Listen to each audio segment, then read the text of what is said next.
Go blue, everybody. Could this be the most anticipated version of the game ever? All coming up next on Michigan Wolverines Live.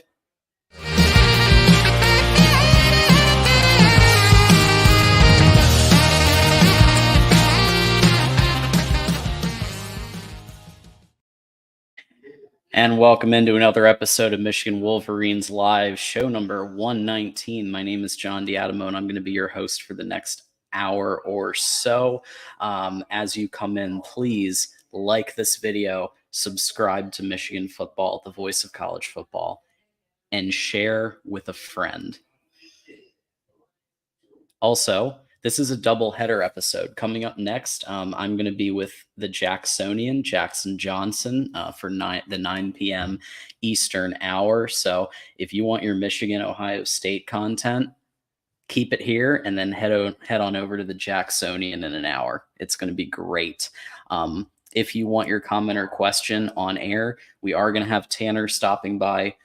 He has some other obligations, but he will be joining us at the half-hour mark. So we're going to have a lot going on. Send us a super chat. Make sure your comment or question is read on screen. So why don't we start with this?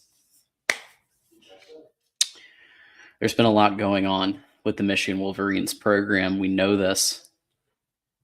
And with all the off-the-field stuff, everything that has been talked about, the noise, the outside noise.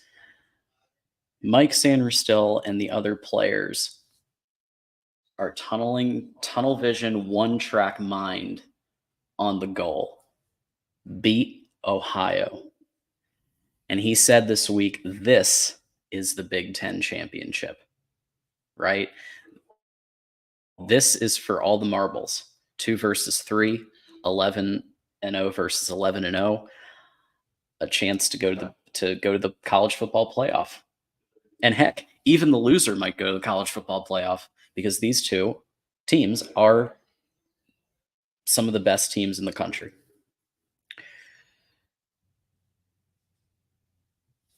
And so our primary topic today is the game. And as we talked about last night on Big Ten Live, the Ocho, Michigan's favored by approximately 3.5. I've heard 4 as well. I've heard 5. I'm going with 3.5. It's coming up on Saturday, big noon kickoff on Fox, so everybody's going to have their turkey sandwiches.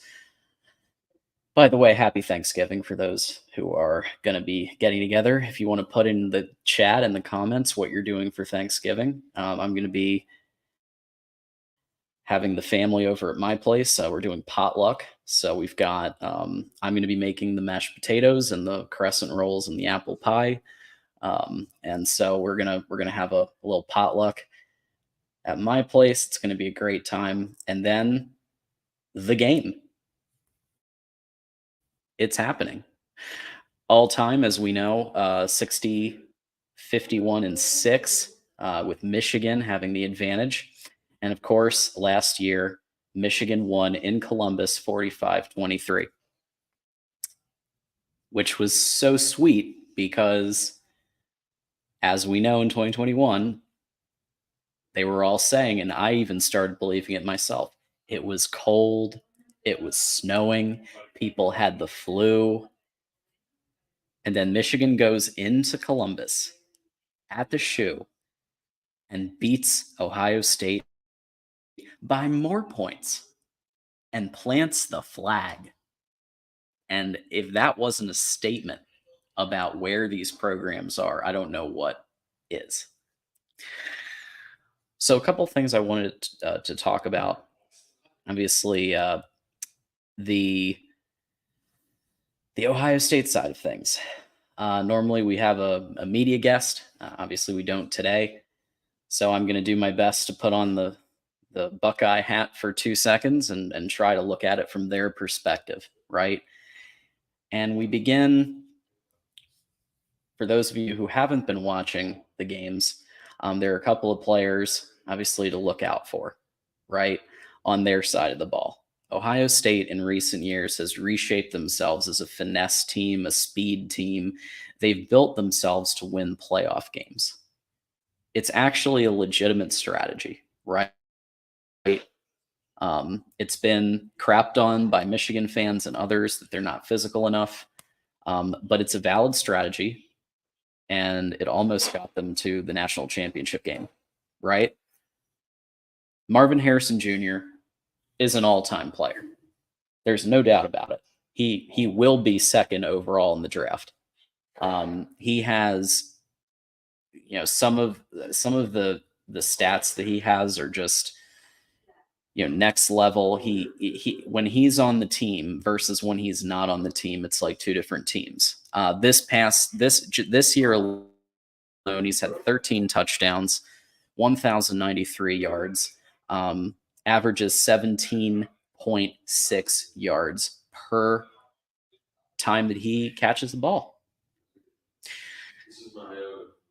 And I think you notice a big difference when he's in the game versus when he's not in the game. That is an impact player, and the question becomes: Can Will Johnson, um, you know, match up with him?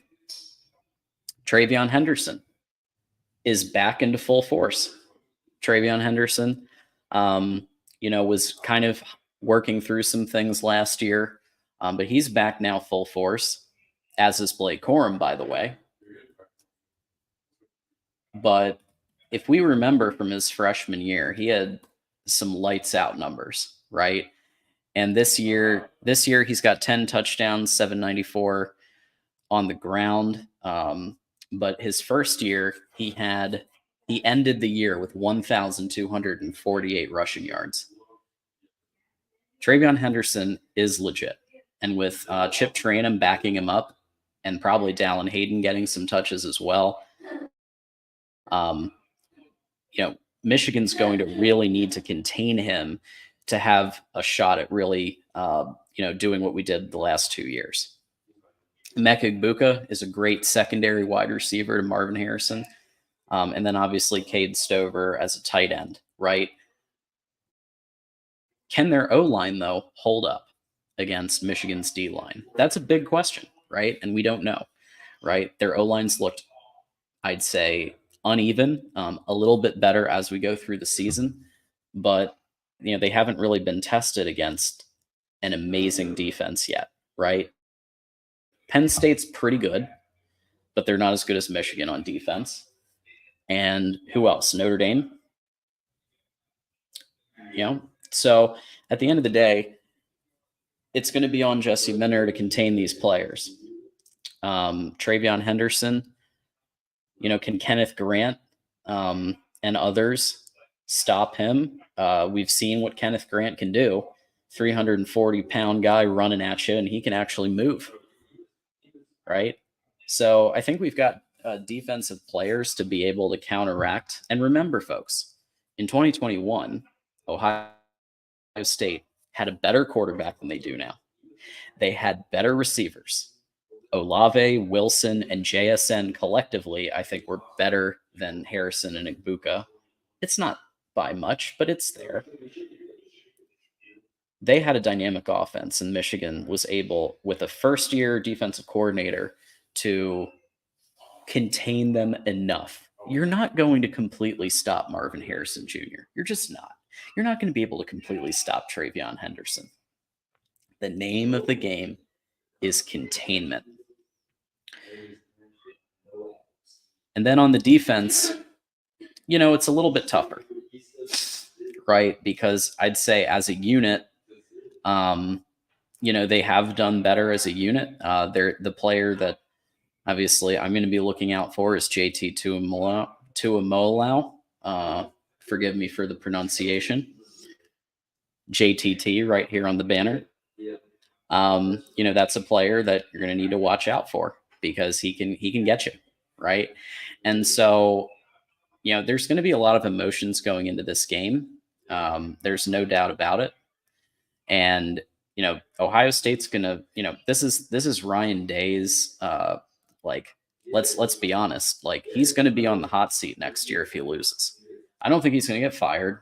I think that rhetoric is ridiculous. But third year losing to Michigan puts you, in my view, on the hot seat with that fan base, right? Because for them, it's a one game season.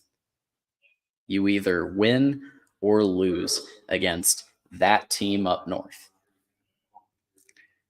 It's everything. And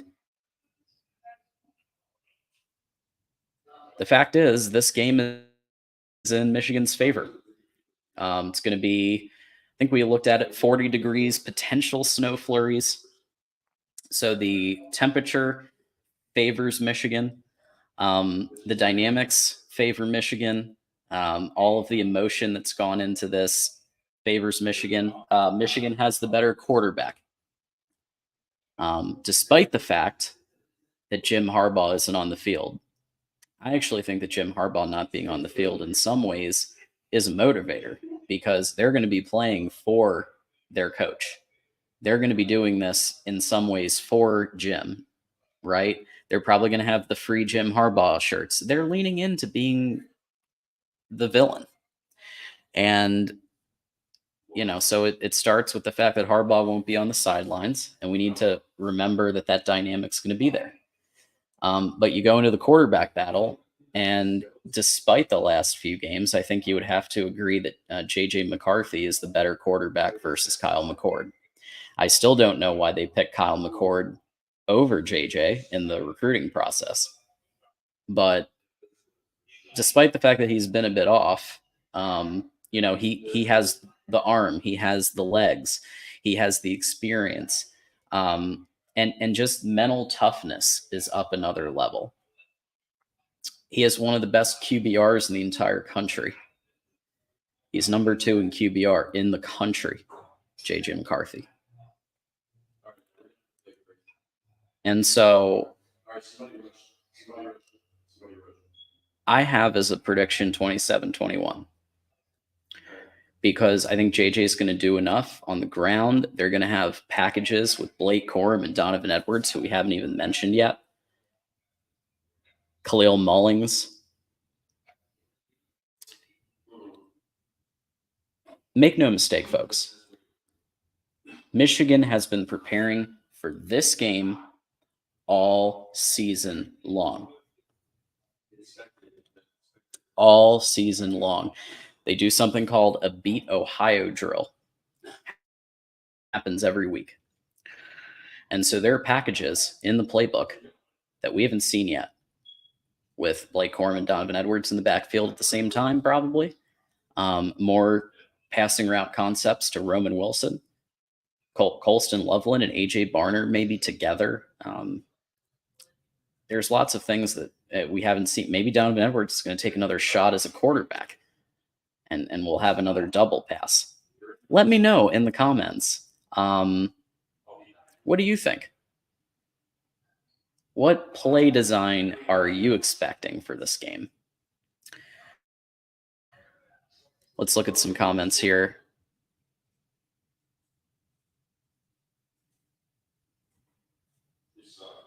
Fun fact. Michigan, strength of schedule 59th, strength of record 3. FSU, 62nd, strength of record 4. Yeah. But what happened to ain't played nobody? Let's see. I thought Michigan hadn't played nobody. What happened to that? I'm more worried about MHJ. Oh, of course. MHJ is a dynamic player. He's one of the best route runners I've ever seen. Without him, that offense is like Illinois caliber, but with Travion. He just adds another dimension. So I'm worried about him too. And I don't think that the soft zone that Michigan was doing against Maryland is enough to win. You're going to have to cover these guys and mix in man along with the zone more. I'm not saying go Don Brown, Dr. Blitz on it, but I think you got to cover some of these receivers.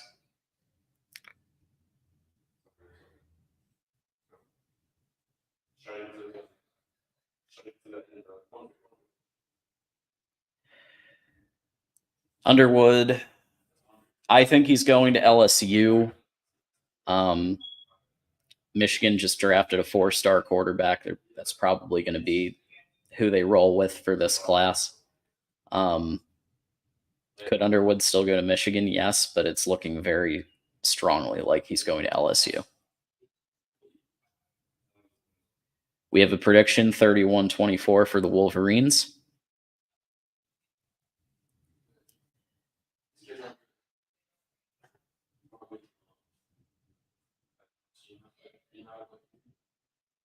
Illinois plus Travion. I did say Illinois plus Travion because he is still a dynamic player.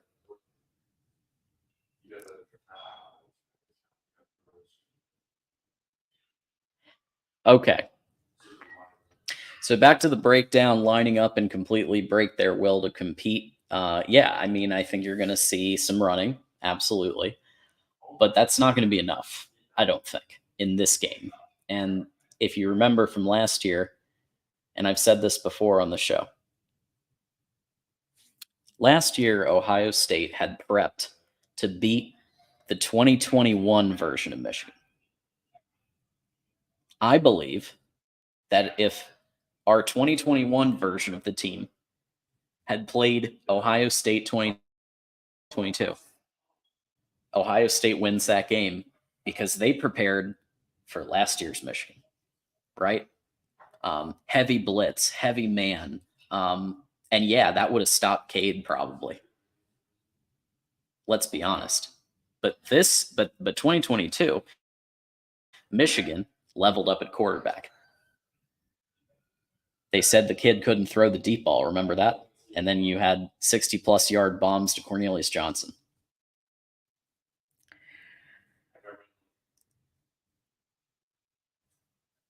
Let's talk O-line. So O-line from the Michigan perspective, let's be completely honest, it hasn't exactly quite been what we've seen in the past. Let's just call it what it is. 2023 O-line has looked not quite the same as the last two. It's the one that the late great John Madden said was some of the greatest line play he has ever seen. He said that before he passed about the Michigan versus Ohio State game in 2021. And the truth is, Michigan still has two of the best guards in the country. Um, Trevor Keegan, Zach Zinner, two of the best guards in the country. They're going to be playing on Sundays. They've probably downgraded a bit at center, but they're still pretty good at center. It's really going to come down to the tackles. And if Ladarius Henderson is fully healthy, which we're hearing he is, and then we go to the right tackle spot, which, as much as I'd like it to be Trente Jones, I think they're probably going to give it to Barnhart, and Trente's going to appear in different packages. I don't love that because he looked like the Penn State game really, I think, exposed Barnhart and his limitations. But it's probably going to be Barnhart in the right tackle, which means you've got Trente Jones in that kind of sixth position again. They played him as a tight end against Penn State, which I thought was an interesting decision. And we'll obviously see how they use him in personnel groups this game. But I still believe that Michigan's O-line is a step above Ohio State's O-line. The Rod or anybody else, if you want to name the Ohio State O-lineman that might cause a problem, let me know, and I'll put it on screen. But from what I've seen the eye test, I do think that from an O-line perspective, Michigan's got the advantage, and that's huge in the game, right? Because if our O-line can keep JJ from, like, just give JJ enough time to make plays, right? And on the other side, you've got Donovan Jackson. And look, Penn State had one too, Olu Fashanu. Okay, that I pointed to as okay, this is an NFL player. So if Ohio State has one like super impact one out of the five, that's about like what Penn State had, right? And was that enough? No.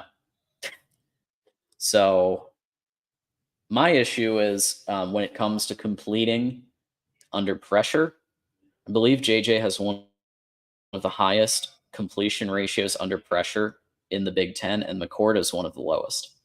So if the lines allow pressure, I think McCord's going to have a really difficult time against Michigan's defense. It's just the bottom line. Mark Barnhart has the experience for Saturday. He'll be all right. I wish I had your optimism, but I'm a little concerned about it. We're going to have in a couple minutes. Tanner Wooten from Blue by 90 is going to be coming by. We'll get his perspective on what he thinks about Barnhart, but I'm not sure. I wish I had your confidence. That's the one area that I'm a little concerned about. Trente has experience too. Yes. Michigan. Yeah. I mean that. This is the goal, right? Michigan versus the world. McCord will have that scared look in his face. Yeah, I mean, I think the pass rush is going to be a problem for McCord. But the bigger problem for McCord is going to be Mike Sanders still intercepting him, right? Um, and Will Johnson as well. But Mike Sanders still, I think he is good for at least one interception in this game. At least one. He is a player that will be playing on Sundays and maybe one of the best decisions that I've ever seen was deciding to put Sanders still on the defense at the nickel position, nickel back, because he was an okay wide receiver, but let's be honest, he was kind of drowned out, and he went to the defense and became maybe one of the best players we've seen. And even diehard Buckeyes have to admit that that play on Cade Stover last year, 1 in 100 nickelbacks are going to make that position, are going to make that play. I'm sorry. It was very, very good. Dependent Fanatic, I'm just glad you're here, man. I am just glad you're here. And please, everybody, if you can hit the like button, it looks like we're getting the Ohio Brigade. Welcome to the Ohio Brigade to Michigan Wolverines Live. We appreciate everybody coming in for whatever reason you're coming in, whether it's to hang out, whether it's to troll. Happy Thanksgiving to everybody. Some other things I think to look at. Obviously, the O-line. Michigan also has a real wide receiver this year.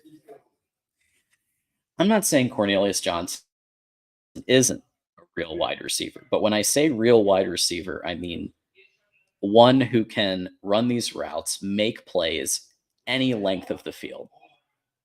Roman Wilson has developed over the last offseason and through this year. I'm not saying he's quite as good as MHJ, but he's at the Ohio State level of wide receiver at this point, I believe. He wasn't really much of a factor in Penn State because obviously with the O-line issues we were having, we pounded the rock with 7 linemen. And then in the Maryland game, he had 1 good catch and then he got injured. And yeah, I do agree with you that Samaj Morgan is another one who is next level, right? So yeah, I mean, he had that really great perimeter run on Saturday. By the way, one thing to notice, I know I'm a little bit all over the place, but one thing to notice about that game was that I understand that people felt a little dejected after. You know, it's human nature. But notice that Michigan barely ran on the perimeter. Barely ran on the perimeter. Except for that Morgan play, maybe one or two others. It was a lot of running up the middle. That's not going to be the case on Saturday. The run plays are going to be a lot more sophisticated. JJ's going to run. Samaj Morgan might run. And you might see others who you don't see as often in the run game. But like, don't take much stock in that Maryland game in terms of play calling. Did JJ play a little concerning to me? Yes. Did that throw to Cornelius Johnson look a little weird? Yes.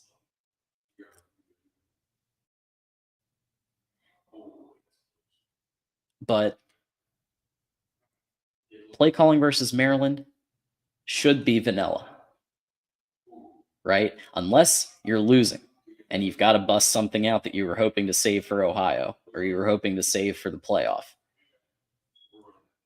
Luckily, Michigan kept the lead thanks to the defense, thanks to the special teams. How about 2 safeties? When was the last time we had 2 safeties in the game, in any game with Michigan? It's had to be decades. Yeah. Jackson, thank you. And by the way, Jackson Johnson's going to be with me in about a half an hour or so to break down everything on the Jacksonian. So that'll be the kind of after party to this, and we'll send everybody over there. But I think you're right, Jackson. I think Michigan and Ohio State are saving their best regular season game for each other. But I don't think Michigan is going to give Ohio State everything this time. Michigan's holding some stuff back for Georgia and others. That's why there's a drill that's called Beat Georgia. Because in addition to planning for Ohio all year, Ohio State, now there's also Georgia and the playoff games. And everybody made fun of Michigan for the Beat Georgia drill. Okay? Because everybody was like, oh, well, what about beat TCU? How about shut up?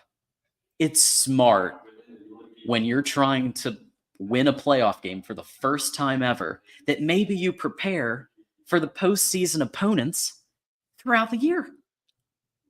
I mean, it's shocking, right? And it's not like Ohio State didn't have beat Clemson drills throughout the year. It's not like Ohio State didn't have a mentality under Urban Meyer called the Alabama mentality. Okay? The Alabama mentality was this is how perfection is done, and we need to emulate this. And then Ohio State goes and wins a national championship, beats Alabama in the playoff game, then goes and beats Oregon, wins a national championship.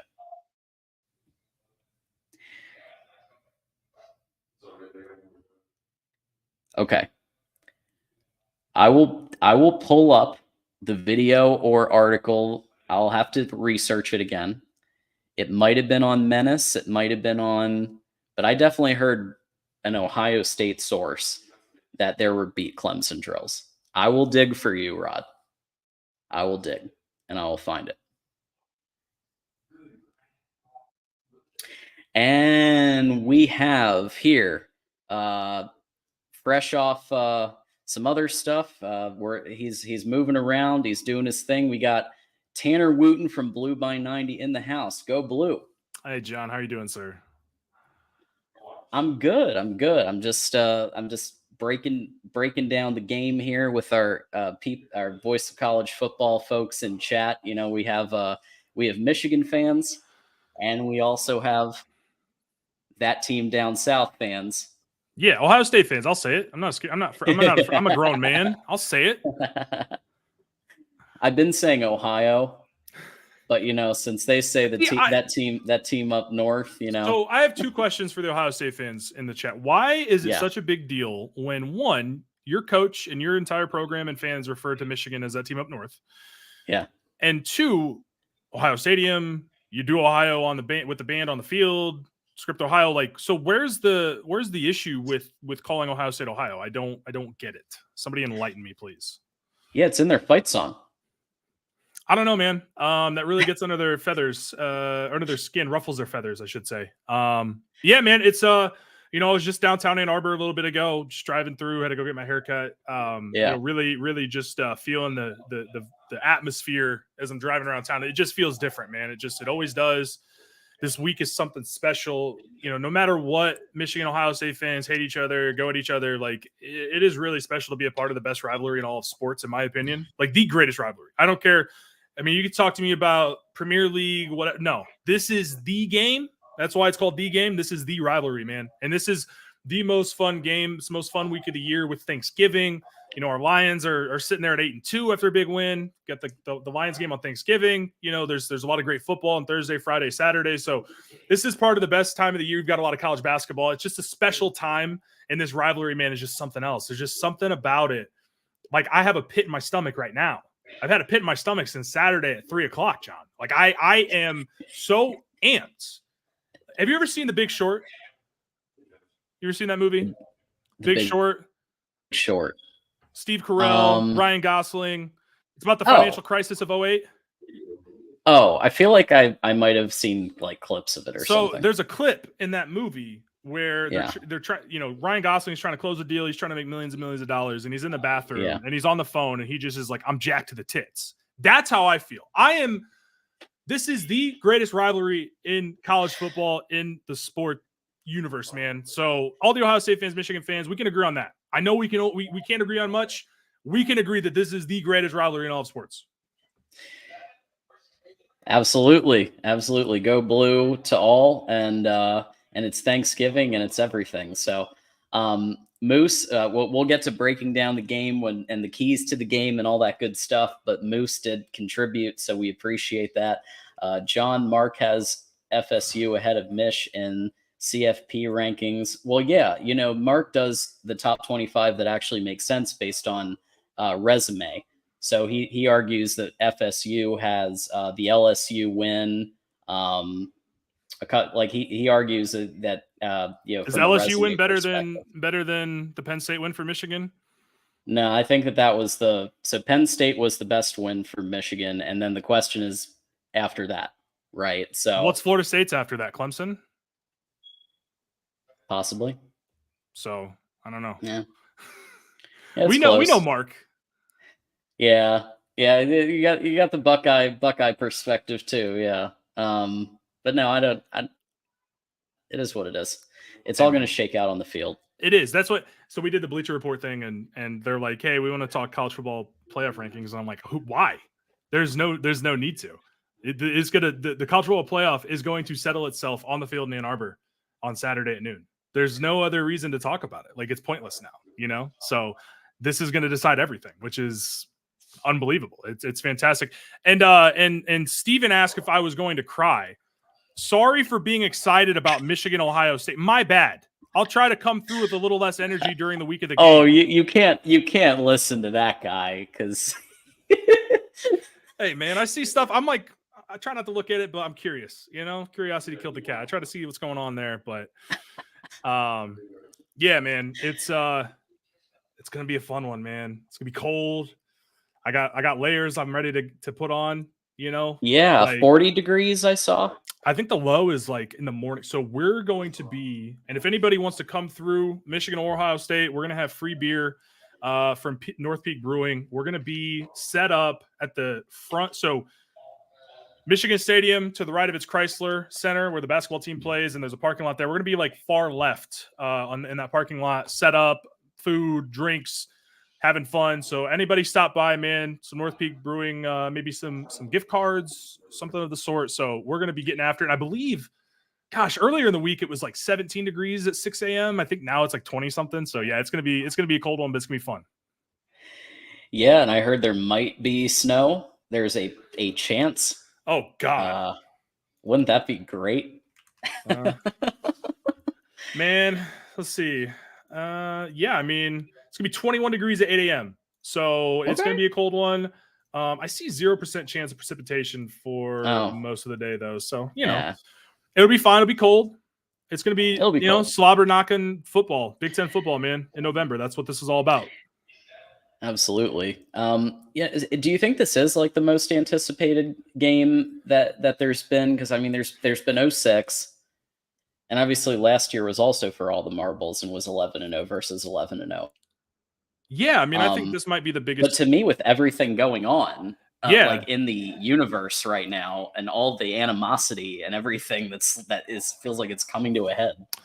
yeah, I think this is certainly probably the biggest game that I can remember. I mean, last year was massive, but you throw everything on top of it. I also think about the end of the Big Ten as we know it, right? I mean, look, Rutgers, Maryland, and Nebraska. Nebraska coming to the Big Ten wasn't a big deal. It made sense at the time, still does. But Rutgers, Maryland, I mean, even that, like, this still feels like the Big Ten for the most part. I've gotten used to it, but now you bring in these California schools, Washington, Oregon. In the 12-team playoff next year, like, this is the last time, because the loser's not getting in. I don't think there's any way the loser gets in. Because you're going to have so many 12-1 teams there with the conference championship. I just don't think it's going to happen. So this is the last time that this is really going to be a de facto playoff game, right? Like, win or go home. And I think next year, if they're both 11-0 next year, it doesn't matter because the loser is still going to the playoff. So this is the biggest game that I can remember, but I also think it's going to be the biggest game that we see in this rivalry for a long, long time, unless they meet up in a natty or something like that. Yeah. Yeah, Ralph is pointing out that the 06 winner went right to the national championship. So okay. Yeah, that was a big one, but I feel like with where these programs are, it's really almost at a crossroads in this rivalry, right? Of what's going to happen in the future, depending on Saturday's outcome. It just, I feel it. I feel it in my chest, and I feel it. Just, it's something different about this one. Yep, and Mikey Sanders still saying this is the Big Ten championship because I mean, cover your ears, Iowa fans, because all disrespect intended to Brian Ferentz from Mike Sanders, still, by the way. I think so breaking it down, and we could start with kind of the quarterback difference because the last 2 years Ohio State had CJ Stroud, who we see now just turned a crap Texans team into a team that might actually contend for their division in the NFL in 1 year, right? And so they go from that to Kyle McCord, who I would argue is a step down, maybe two, but he has one of the best wide receivers we've seen in college football too, with Marvin Harrison Jr. So where do you think that like quarterback battle is now? Obviously, Michigan has JJ. He had seemed a little banged up last week, but he says he's in the press conference. He said he was good to go, basically. Where do you think that is with both teams? Yeah, Michigan has the advantage. I don't know how you can argue that if you want to look at stats. Sure, I guess. McCord has, I think, more yardage. They're throwing a lot of deep balls to Marvin, trying to get Marvin an invite to New York, which, hey, I don't disagree. Do what you got to do. Kid's a stud. I mean, look, I'm going to say this. Marvin Harrison Jr. might be the best college football player I've seen since maybe like Ndamukong Suh. Like, I don't want to be outlandish, but I don't think that's a hot take. Like, I think he's that good. And that helps McCord out a lot. Now, the thing with McCord is, what does he do when his first read of Marvin Harrison Jr. is covered or isn't open or the throw's not there? Sometimes he can tend to make some risky throws, and sometimes they're not picked, like against Notre Dame, but sometimes they're like against Wisconsin. So, what can Michigan do? Well, I don't want to get ahead of myself, but I feel like McCord coming in, first time starter in the game. JJ's been there, done that on the road. Now he's back at home. He made some big plays as a freshman too. I mean, he had some big throws in that game when they would sneak him in there in that diamond, kind of that pistol diamond package they'd run with Edwards. So, I mean, JJ's been there, done that, right? JJ's been to a playoff game, and yeah, he had an up and down performance against TCU, but like he kind of thrives in these big games, right? So. Not to say McCord's bad, but I just have more faith in McCarthy from what I've seen on the field. And JJ McCarthy is, I mean, what is he now? 22-1 as a starter. I mean, Yep. I mean, and McCord's 11-0 as a starter, right? So I mean, it's two guys that know how to win, but sure, I think you can rattle McCord. I think you can confuse him with different drop coverages. Like, what is he going to do when Braden McGregor's right in the throwing lane because he drops out of his rush spot, right? Like, we saw Stroud almost make a couple turnovers that way. I want to see what McCord, how he responds to that. Yeah. Yeah, I mean, facing Michigan's defense, it's not like facing. I mean, we talk about Notre Dame's defense, we've talked about Penn State's defense, but Michigan's defense is on another level, I would say. I mean, I think it's right there with Ohio State as two of the best in the country. Yeah, I mean, they looked a little shaky against Maryland at times, and part of that is I mean, look, I'm going to say it. Talia might be the third. Shit, is he the second best quarterback in the Big Ten? I mean, I think so. Talent wise, like, look, he makes some boneheaded throws, right? He makes some boneheaded decisions that McCord does not make, but arm talent wise, he might be up there. He's really good. And he was throwing some dimes, right, where guys had good coverage, but it's a perfect ball and you can't really defend it. So, but then he'll go and throw an inexplicable pick to Mike Sanderson 2 times. So, I mean, when I'm looking at Michigan's defense, they had some struggles last week. Will Johnson got burnt on a fly route, which is not great to see. But the last time that I had concerns about Will Johnson was the Nebraska game, and then that next week he comes out with a pick six, play 2 of the game. So I think Michigan as a front on the defensive line, I mean, they go 8 or 9 deep. We've talked about all season long. These guys are as good as any group in the country.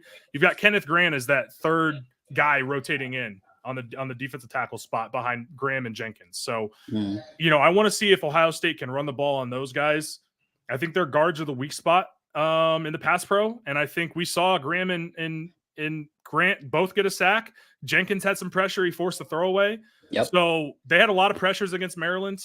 Now PFF is not the gospel, I will admit that, but it is kind of a good baseline. And they have Maryland and Ohio State, I think 6 or 7 spots apart in pass block grading so far in 2023. So I think Michigan's able to get pressure. I think they're going to have some things dialed up. And I'm really excited to watch this defense play, man. They're just fly to the ball. And I think last week, probably not as much juice as is going to be on Saturday. I think you can probably safely assume that. Well, we were talking about that earlier, that the play calling against Maryland, that they were keeping a lot saved. Isaiah Hole mentioned it this morning on that show on Locked On Wolverines.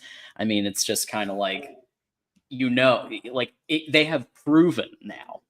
It used to be in 2019, 2018, they're saving stuff for Ohio State, but then we saw the same damn offense practically. Okay. But in 2022, they were saving plays. And you saw how much the offense was so much more dynamic than when I watched the game live against Illinois. And it was like, it seemed like the whole game plan was pound Blake Corum up the middle. I can't help but think that we won't see a rinse repeat this year of, hey, we're saving some stuff. Probably Corum and Edwards on the backfield at the same time. Yes. Probably more stuff with Roman Wilson, because when JJ and Roman are connecting, they seem to click most of the time, if not all the time. What do you expect to see in some of the concepts that we might see in this game? Concept wise, I don't know, but I think you're going to see a lot of JJ McCarthy being utilized in the run game. I do think whatever injury he's got, he's a tough kid. He's not going to let that get in the way, right? No. I mean, he's going to be the type of kid, hey, give me a shot, let's roll, right? Give me some cortisone up in there and let's get after it, right? So I think you're going to see a lot of him.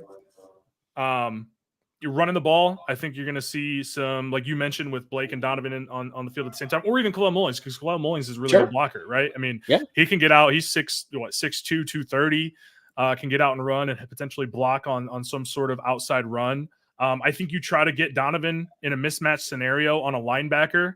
Like if Donovan gets matched up with Eichenberg or Chambers, really good linebackers, you're not going to be very successful covering Donovan Edwards out of the slot, right? So I think you try to find ways to get him involved.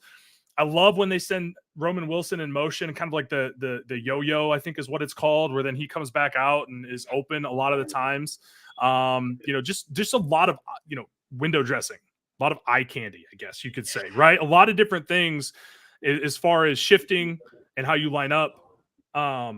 And I just have a feeling that they're going to come ready to play, man. I really do. I think this offense, has been fantastic all year. Sans the last week, which even then, still scored 4 touchdowns. So I have a good feeling. 3 touchdowns, I should say. One of them is defensive, but I just have a good feeling about this team, man. JJ McCarthy, I think he embodies what this rivalry is all about. And I think he's going to come out and play great under the bright lights. The theoretical lights, so not the night versus day conversation we got going on in the comments. The big stage, the hypothetical. Well, the Rod, who's one of our more reasonable Buckeyes, has pointed out it looks like Simon is now starting over Chambers. So can he guard Donovan? Tommy Two Thumbs? Can he guard Donovan Edwards out of the slot? Then I guess I don't know if I appreciate the update. I didn't know that. Yeah, I didn't know that. But I mean, can he guard Edwards out of the slot? I don't know. I don't think any. I think your point's still the same. Yeah. Your point's still the same. Thank you, Rod. I love being educated on football, man. It's I like to know. I like to be in the know. Yeah, me too.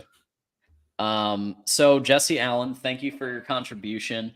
And we just talked about running concepts. So the game always comes down to whoever controls the line of scrimmage, both offensively and defensively, as John Madden said and complimented Michigan. The game is won in the trenches, and whoever runs the ball better wins. It's always been that way. Thank you, Jesse, for your contribution, and absolutely. Yeah, man. You know, it's offense and defensive line. That's what football is. It's blocking and it's tackling. You know, can you get the push when you need to get a yard? I think one team can. I'm curious about the other. Can you go under center and go get a yard on 4th and 1 when you need it? That's what this game's always been about. It's what it always should be about. Like, you can put up all the great, you know, stats and awesome receivers, and yeah, they're going to make plays. They're going to be big time in this game. But when it counts, can you go get a yard? So I just feel good about Michigan's line of scrimmage play. I have all year. And for the folks that are like, oh, well, they didn't run that well against Maryland. John, did I not come on here and say that Michigan was going to run against Penn State? And what did they do? They ran for 230 yards. Michigan, against the best rush defenses they've faced all year, have been great on the ground in those games. So I have a feeling Michigan's going to come out ready to go. This O-line, they were playing pretty pissed off early on against Maryland, and then I think they kind of got lulled to sleep a little bit later in that game. But I think they're going to come out juiced up, man, and ready to go on the offensive line. And I think that defensive line, man, I think they're going to have a big day. I mean, you watch Kenneth Grant at 350 pounds cross a dude's face for a sack. I mean, it's unbelievable watching this kid play. Mason Graham also. I came in here. Somebody called me out saying I thought Mason Graham was going to be a first-round pick. They thought that was a bad take. I stand by that. That kid is a monster of a football player. So we'll see. I mean, you know, Ohio State with Mike Hall, I believe he's banged up a little bit. Buckeyes, you can correct me if I'm wrong, but I think he's going to give it a go. So we'll see how that goes for him. He's a really good player. Tyleik Williams is a really good player. You know, obviously Sawyer and JTT on the edges. So they've got a great defense as well. But I think Michigan's going to be able to run the ball and keep drives moving. Moose, John, fun fact, the team that wins has had the more rushing yards than the last 20 years. Yeah, I think the last time that wasn't the case was like 2000. Yes, 21 games in a row, I believe. That's why if I have one concern, it's can we limit Travion Henderson and Chip Trayanum in that combination? Because I believe in Blake Corum. I believe in Donovan Edwards and Cleo Mullings and what they can do. But Travion Henderson at full strength without being injured, that's a dog. I mean, he's a legit running back. And they were missing that last year. They were missing that threat. Yeah, that's one of my big concerns. Back, but, you know. Yeah, he's one of my big concerns, right? Like, don't turn a 5-yard mistake into a touchdown, right? Like, get him down. Don't let him get out in the open because he will take it as quick as possible. Absolutely. So the linebackers are going to have to play good. Need to make sure that you keep everything in front of you from a safety perspective as well, even in the run game, right? Like, in the pass game, they're going to play too deep, just like they have been all year. I mean, every time you watch Michigan, for the most part, they're playing their safeties in the parking lot, and that's because they're preparing for this game. So it's going to be interesting to see. But yeah, I mean, I think Henderson has been playing his ass off lately, and he's looked really, really good. He had a great game against Minnesota. He had a long run, and he's looking healthier and healthier, which is great. I love to see these guys healthy for the game. So it's going to be a tough one with him because he's a really good player. It's him and Marvin for me, right? Like, those are the two guys that give me the most pause. I'm just hopeful that Will Johnson can come in and play like he can, because he's going to be a top 10 pick in 2025, right? Like, I need to see him play like that. Continue to boost his draft stock, and if he can just win 50% of the battles against Harrison, right? It's going to be like that MSU Michigan game where Jordan Lewis and Aaron Burbridge went at it, but Burbridge still had like 9 catches for 100 yards, but they were just getting after it. Like, 20 targets went his way, right? Like, that's what it's got to be. He's got to be able to make his fair share of plays too. Yeah. So one concern I might have is if they do change up their defense, maybe more of a single high, or have more guys back, because obviously last year Michigan took advantage of the fact that they were going a lot of zero blitz, a lot of man, reminiscent a little bit of Don Brown, Dr. Blitz, a Yeah. little bit. And it seems like Knowles might have learned from that mistake. And if anything else, Ryan Day is in his ear saying, you better make damn sure there's some guys back there to stop any deep passes. See, that's where I'm wondering how they're going to play Michigan. Are they gonna play their kind of beat us down the field defense, right? That Michigan likes to play against Ohio State. Or are they going to play we're going to get after your run game defense, right? With the cover zero looks, bringing 6, 7, 8 guys in the box, bringing a safety down. If they do either of those things, I don't know, man. It's got to be a good combination of both from Ohio State's perspective, right? Like you can't just go one or the other like they did last year, because when they were in cover zero, Michigan beat them for 3 touchdowns in the air, and then they started to kind of bring their safeties deeper, and then that's when Michigan was gashing them on the ground for that. Right. I mean, that was like a 9-minute drive in the third quarter that went into the fourth quarter. So, yeah, I mean, I'm curious to see what Jim Knowles is going to do. It's going to be very interesting to watch this game just from a schematic and a tactical standpoint, because I mean, there is the game within the game, right? Like there is the kind of the back and forth from the coaches, like the meta game. And then there's obviously the game that the players play, but these coaches are thinking about this game 365 days a year because it's their job to. So I'm going to be very curious to see what Ryan Day and Jim Knowles trot out there defensively. I think it's going to be interesting to see kind of how they try to play Michigan. So, and we're going to see, because both teams are going to have a scripted drive, right? Oh, like yeah. 2021 Michigan goes down and scores in like 7 plays. 2022 Ohio State goes down and scores in like however many plays. So, there's going to be those scripted drives. Urban Meyer's helping out with that, even though he's in person, advanced scouting, whatever. I'm just kidding. Please don't yell at me. So it's going to be, there's I think what you'll see, just like last year, is I think Ohio State's going to try to come out with some, more aggression on the ground like they did in 2022. If you notice that first touchdown drive they had, man, they were on the ground and they were getting good yardage, and then Ryan Day just inexplicably went away from it. So it's going to be interesting to watch these kind of first couple of drives for each team, what their scripted drive is that they've got coming out to start in the first half.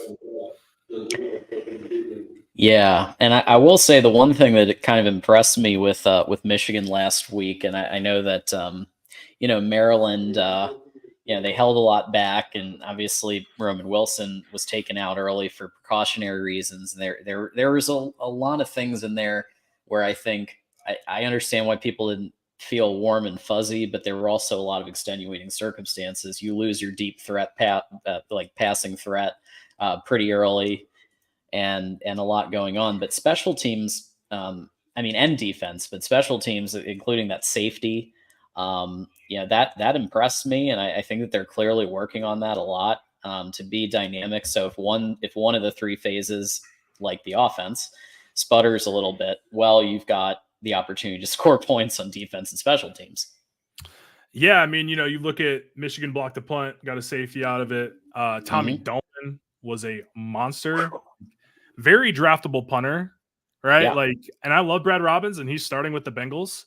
But Dolman might be better, right? Like that. I mean, that punt with that English on it to down it at the 1 is unbelievable. Like that's what I tried to do in Madden or NCAA. I never could get it down like that, right? Can't do it any better than that. No, I always just go for the corner to the right of the pylon or to the left, depending on what side of the field. So yeah, I mean, he was great. And I do think that this is going to be kind of a slugfest, right? Like I don't think it's going to be up and down the field like a track meet. Like I think it's going to be points are going to be at a premium. So, and field position is as well. So I think Dolman being as good as he is going to be, a nice thing. I'm going to be honest. I don't know anything about Ohio State's punter. So if anybody wants to correct me, but Dolman is one of the best in the country. So, neither team have really needed their punters too much this year, but Dolman came up clutch when they needed it down at the 1, and then that ended up leading to the safety on the intentional grounding. So, I think Michigan special teams has always been good. Ohio State has always been pretty good too. I mean, they've had some big special teams plays in this game. So, but yeah, we're going to see, man, it's going to take all 3 phases to win this game, no matter which team it is.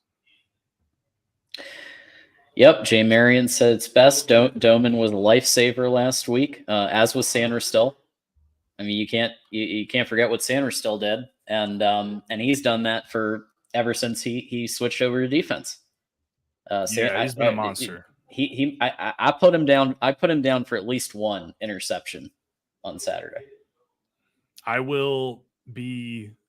You might see me on the broadcast just like float up to rapture myself if that happens. I'm gonna be there, man. It's my first time going to this game in my lifetime. Hell yeah. I've had multiple opportunities and things just fell through, and so it's my first time going to this game. I've been to, oh my gosh, I want to say 15 games the last 2 years, and this is going to be the most fun for sure. So this is the biggest one by far. Well, is it the playoff game? I don't know. This one feels like a playoff game, right? It feels like a playoff game, a championship game, a playoff game, all rolled up into one bundle of whatever it is. Yeah, it's tiring, man. It's a tiring game to watch, right? Yeah. Well, and also there's just been so much run up, but Tanner, yeah, definitely, just expect that everybody's going to be liquored up, and people are going to want to start fights. So just, hey man, I'm 6'5". I do okay.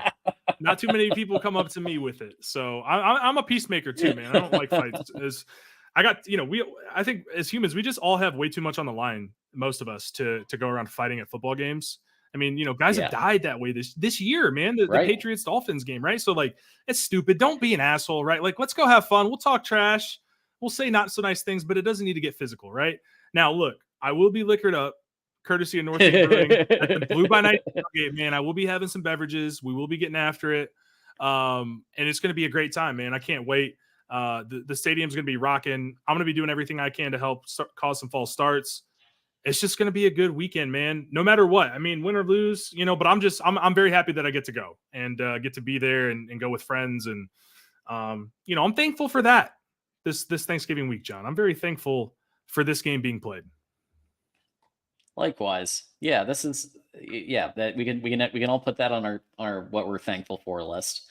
For the what's your Thanksgiving gonna be like, Tanner? What you got anything going? Man. So Thursday we're going up to my wife's grandmother's house with her aunts and uncles. So both of our parents actually live in Arizona, but a lot of her family's still here in Michigan. So we're gonna go up on Thursday, go see them, watch the Lions game with Uncle Bill. He's a big Lions fan. My wife's uncle, so him and I connect really well. He's also a big Michigan fan. So we're gonna go up there to Mount Pleasant, and then on Friday we got to go up to Bay City to go to her grandmother on her mom's side with her aunts and uncles. So it's gonna be a great time. Was really hoping I could swing both in one day, get up to Mount Pleasant, over to Bay City and back, and save myself basically a couple hours of driving. If you're familiar with that little the Quad Cities up there north of around Mount Pleasant, Bay City, Midland. But yeah, so that's going to be the plan. And then Saturday, man, getting up at probably 5 a.m., getting ready, and heading over to Chrysler Lot to get after it and tailgate, set up the tent and all that stuff, and then have some fun. Try to stay calm, and then go to the game Saturday. So it's going to be a full week. Wow. Well, you're definitely doing a lot more moving around than I am. I will be so the family is coming over to my place, and we're doing potluck. Nice. So I'm making the mashed potatoes and crescent rolls and apple pie, and then they're bringing the other stuff, and we'll have a little low key with my dog, Gizmo. Absolutely. I love the name, by the way. What kind of dog is it? Is the Shih Tzu Terrier. Okay, so we've got Dexter. I think he's probably made an appearance behind me on the show when he's whining or whatnot. Yeah. But so he's a golden doodle. So we got Dexter, named after Dexter, Michigan. So we're going to be taking him to both, which will be interesting. Her grandmother that we're going to on Thursday has a Chihuahua who's a rescue. Literally like this big. I don't know if that's giving you guys much, but very, very small dog. And Dexter's probably 60 pounds. So we're going to see. But yeah, man, I'm kind of jealous. I would have loved to just laid around. I've been working, but I've been playing a lot of video games, just hanging out, watching movies with my wife, enjoying the slower week before it kicks up here at the end of Q4. So, just enjoying this week, man. And hopefully we got a show next week, and we can talk about going to Indy. That's the plan for me. Wouldn't that be great? And we'll try to get the great Corey Brado on the show from Hawkeye of the Storm. Hopefully he can come by and we can have an Iowa breakdown. That would be fun. Man, if I get to go to Indianapolis again, look out. Indy, look out. We had a great time last time. And we'll see, man. May the best team win. To everybody out there watching, appreciate y'all, even the ones that are mean to me in the chat. Hope you guys have a great Thanksgiving, man. I'm just very grateful and thankful to be in Ann Arbor, just to be in America. Not to be weird, but like I love Thanksgiving, man. There's just something about it that's very special to me. So go Lions, go Blue, and John, thanks as always for having me on, buddy. Likewise, and please remind everybody where they can find you on the internet. Yeah, if you want to come check me out at Twitter, it's Tanner Wu-Tang. You can follow us at Blue by 90 and also check us out at blueby90.com. Check out all of our podcasts on Spotify, Google, Apple, YouTube, wherever you get your podcasts. Check out Blue by 90. We do a crappy job, but it's a lot of fun. Rousing endorsement there. No, check Tanner out, and the link is in the chat, so no excuses. Everybody go follow Tanner on Twix and check out Blue by 90. Tanner, is always great to have you, and go Blue, man. Thanks, buddy. Go Blue. All right. So to wrap up here, coming up in literally 30 seconds, we do have a double header this great Tuesday night. So I'm putting the link right now, and I'm going to ask everybody to join me on the Jacksonian. So the link is coming up in the chat right here. We're going to have the Jacksonian, literally going to be going live any minute, right over on the other on Jackson Johnson's YouTube channel.